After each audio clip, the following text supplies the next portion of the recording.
What words can you use to describe the indescribable in English? During times of crisis, we often struggle to put voice to those profound feelings of shock, worry, anxiety, and grief. Sometimes there are truly no words. But when we have those surges of strong emotion that are often accompanied by physical reactions as well, it is important to talk about them when we can. Talking through them can help us process what is happening, what we're seeing or experiencing. It can also help us feel calmer and think more clearly. Moreover, it can be comforting to talk to others who are sharing that experience with you. Like many of my students, you might be struggling with how to do this in English right now. If you don't already know, I'm Anne-Marie with Speak Confident English. Everything I do here is designed to help you get the confidence you want for your life and work in English. One way I do that is with my weekly Confident English lessons, where I share confidence and fluency building strategies and topic-specific vocabulary, as I'm doing in this lesson today. If you find this lesson helpful to you, be sure to subscribe to this channel so you never miss one of my Confident English lessons. Now, if you've been following me for a while, you might know that I have a lesson on how to express kindness, comfort, and sympathy in English, which of course is helpful in any moment of crisis. I also recently shared a lesson on how to demonstrate empathy in English. I'll share a link to both of those lessons below this video. But in this lesson today, we're going to focus on how you can express those strong, indescribable emotions, expressions we use to talk about the weight of feelings, and how to name the physical reactions that often correspond with those strong emotions. Before we go there, I do want to acknowledge that this lesson, this topic, is a hard one. Experiencing shock, crisis, and disbelief can be overwhelming. I hope that this lesson today helps to give you words that you can use that allow you to connect with others sharing that experience with you or sharing with others who can empathize with you. Let's start with words we often use to describe the indescribable, the feelings that are so strong, so overwhelming that we don't even know what they are. Several adjectives that we use to describe this are to be speechless, to be inconceivable, to be unfathomable, and to be unspeakable. Let's talk about a couple of those. When we feel speechless, we feel incapable of using words to talk about what we're experiencing or how we're feeling. For example, if you listen to someone share an unbelievable story, after listening, you might feel speechless, or you might be speechless. You don't know what to say, or you don't have words to describe how you feel.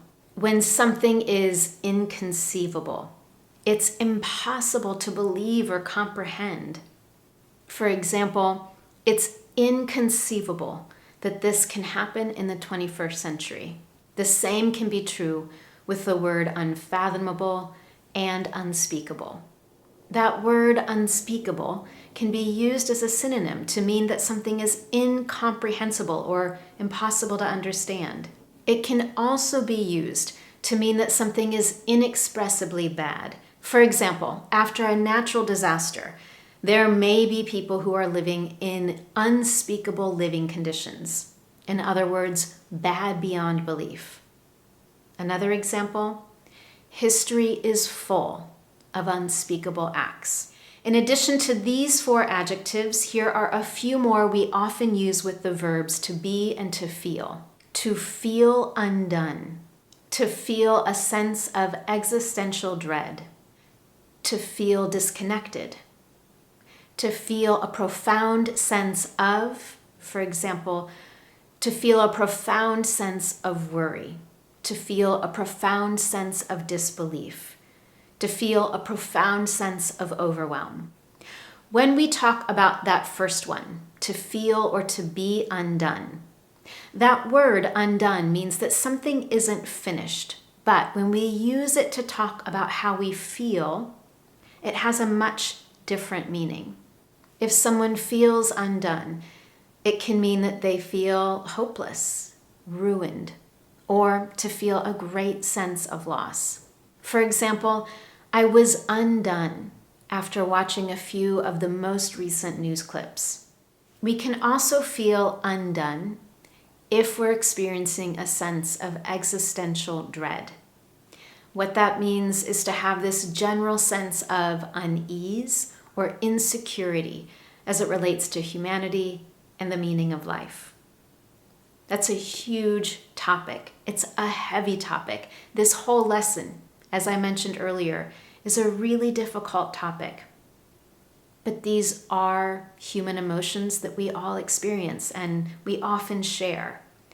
So as we continue, I hope that this helps to give you the language you need so that you're able to express what you're experiencing and what you're feeling, so that you're able to share that with others and have that shared human experience, which is so helpful as we try to process things that shock us and try to move forward as well.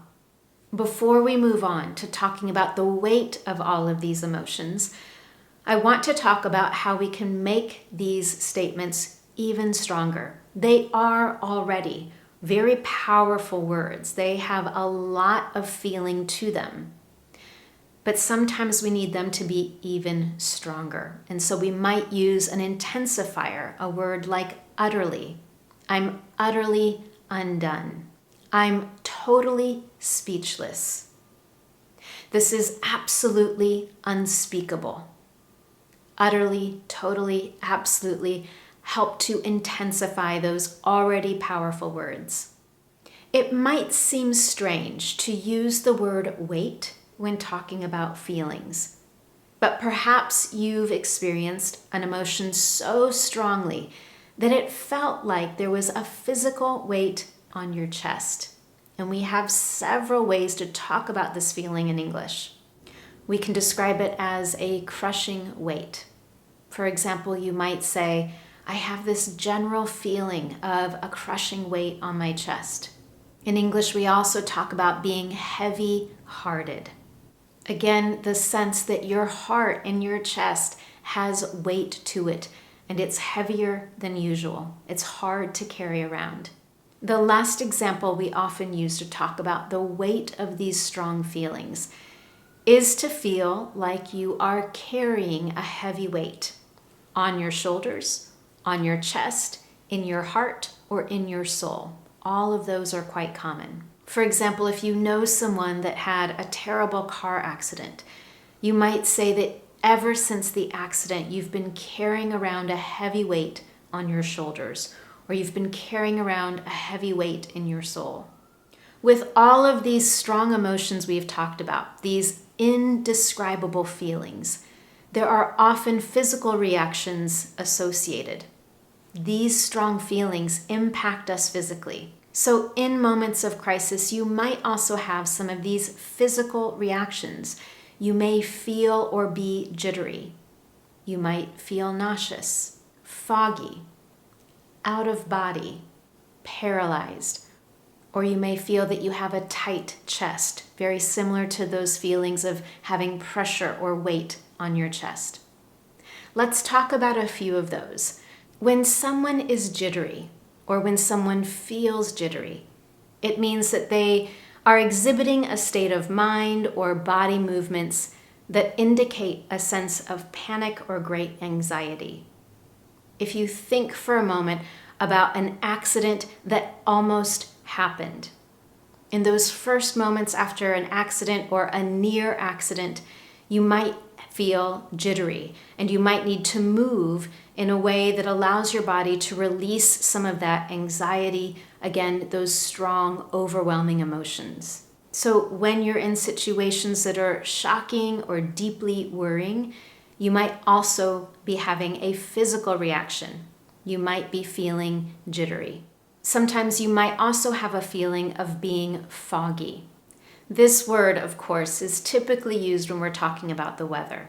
but when we use it in this sense, this feeling of being foggy, this physical reaction to a strong emotion, it means that you're unable to think clearly. It might feel like you have clouds in your mind, and as a result, you can't put all of your thoughts together. You can't decide what to do next. It's a struggle to think clearly. Another common physical reaction to these strong emotions is to feel out of body. It's that feeling of being separated from your body and watching events like it's a movie, not real life. Earlier, I talked about the word disconnected, to feel disconnected.